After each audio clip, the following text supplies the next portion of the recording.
I'm Horny Mike. I sell horns, try to put horns in everything here at Count's Customs, but I also do a lot of their airbrushing, anything to try to make the Count look good. So I came up with a prototype, made some plastic horns. Count actually came over, he was checking them out. Man, you should make these. Horny Mike wasn't just another regular cast member on Counting Cars. He was a fan favorite, known for his wild airbrush designs, horn helmet, and humor. However, he suddenly disappeared after season 9, leaving fans with more questions than answers. Rumors began to spread that he left the show to start his own business, with some claiming he was fired. But was that what really happened? Join us to find out. It's no longer news that Counting Cars stopped production after its last season in 2021, but before the show ended, fans noticed a significant change: Horny Mike's reduced appearances, especially in season 9. His reduced screen time left his fans puzzled, with many of them wondering what happened behind the scenes. It's important to point out that, contrary to what many might have assumed, Mike didn't leave the show, nor was he fired. The reason many viewers have been led to believe otherwise was that Mike barely appeared throughout the 9th season.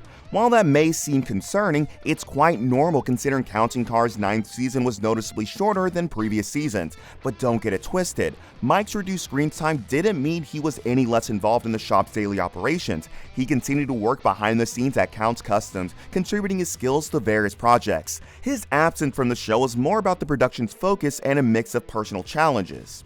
You see, during that period, Mike was getting heat up by the constraints of living in a property governed by a homeowners association.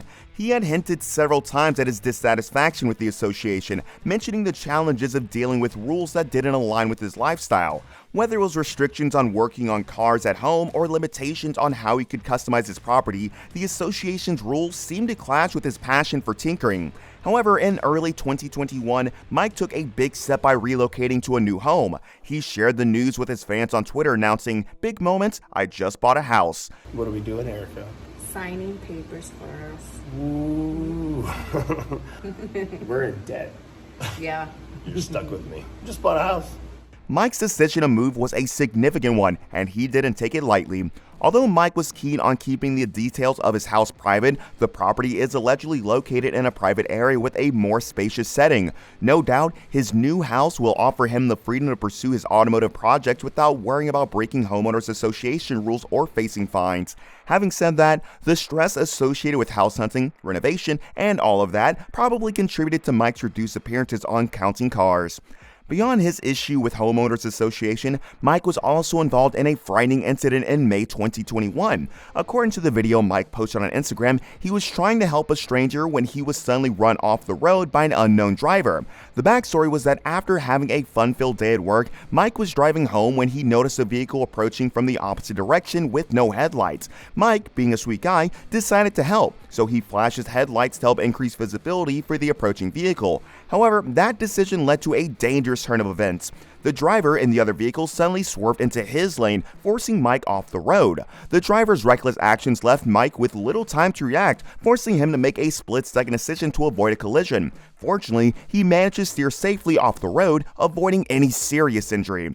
But the same can't be said about his Horny Beast custom-built truck, which sustained minor damage in the incident. The minor damage to the truck was a huge relief to Mike, as the truck is a symbol of his personality and passion for the automotive world. This is what happens when you try to help somebody out with his lights off.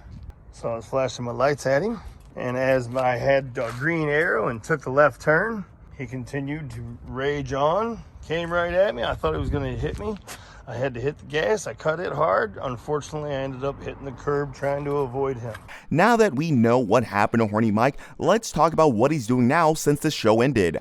According to Mike, landing a role at Count's Customs was one of the biggest achievements of his life. Though he sometimes finds the workload overwhelming, he said there's no job he'd rather be doing. He also mentioned that his position at the shop gives him the freedom to pursue other business ventures in his free time. Over the years, this has allowed him to connect with more people and expand his network beyond the shop. Since the show wrapped up, Mike has stayed active in the custom automotive scene, growing his brand and exploring new opportunities. Speaking of new opportunities, Mike took his creative brand beyond the auto industry by launching an online store featuring a variety of projects that reflect his personality. His most popular item is his trademark helmet horns, available in multiple colors and designed for easy attachments. Additionally, Mike now offers a premium service where fans can book him for a roadshow. Now that we got that out of the way, I am 3D printing new headlight and grill holder. Okay, so this is your headlights, your grill. So you know the whole thing goes, I don't know what you're gonna call it, because it means technically a grill, but also holds your headlight. Either way, this is the new grill. This doesn't exist. It starts off with pieces and parts. This is it. This includes attending car-related events and exhibitions. When Mike is not busy designing and painting at Counts Customs, he actively engages with fans on social media platforms. He shares updates on new products, behind-the-scenes glimpses of his projects, and personal insights. His official Facebook page serves as a hub for his latest creations and announcements. On Instagram, under the handle @HornyMike, he posts photos and videos of his work, events, and daily life, fostering a strong connection with his audience. Having established what he's doing, it's only normal to want to know how Mike joined Danny and the rest of the team at Counts Customs. Although there isn't much information available about Mike's childhood, he faced financial struggles as a teenager.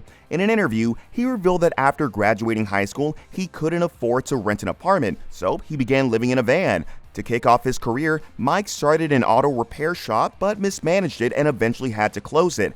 Realizing he needed a fresh start, he left Michigan and moved to Las Vegas in search of better opportunities. In Las Vegas, he spent some time shuffling between odd jobs before settling in and finding a way to make a living. His first steady job there was as a t-shirt painter and a personalized license plate designer. While this wasn't a job he wished for, it was just enough to pay his bills. Although the graphic t-shirt business isn't related to what he does today, the job helped pave a path for him in the industry. Mike continued his painting business, creating magical designs until he got his big break and joined Counts Customs. For many who still mix things up, the shop, Counts Customs, was already an established and locally well-known business long before counting cars went into production. Mike's weird obsession with putting horns on everything he designs on the show earned him the nickname Horny Mike. His quirky style made him one of the most memorable cast members on the show, even though his designs didn't always align with Danny Coker's preferences. Horny Mike's talent as an airbrush painter is widely acknowledged, not only by fans on the show, but also by his fellow cast members. His work is so respected that during the show's 4th season, a special episode titled Paint Jobs was dedicated to showcase some memorable car designs he created. One of the most outstanding projects from the episode was a Corvette restored and repainted in honor of the Second Amendment. A mere glance at the Corvette shows that it's definitely American, featuring a striking flag-themed paint job and custom cushions. Another notable mention is the Horn Smart Car, a small electric vehicle that Mike transformed into a green monster. In his words, the Smart Car was a good way to promote counting cars, and he wasn't wrong. The car attracted lots of attention on the streets of Las Vegas and was showcased in many exhibitions. Another ambitious project Mike worked on was a GMC medieval-themed truck. Danny himself described the project as Mike's Mona Lisa because of the level of detail and artistry involved. Although Mike wasn't allowed to incorporate his signature green paint, he delivered an impressive final piece. Throughout his time on Counting Cars, Mike proved that he isn't just about quirky designs and bold ideas. He is a highly skilled artist with an eye for detail.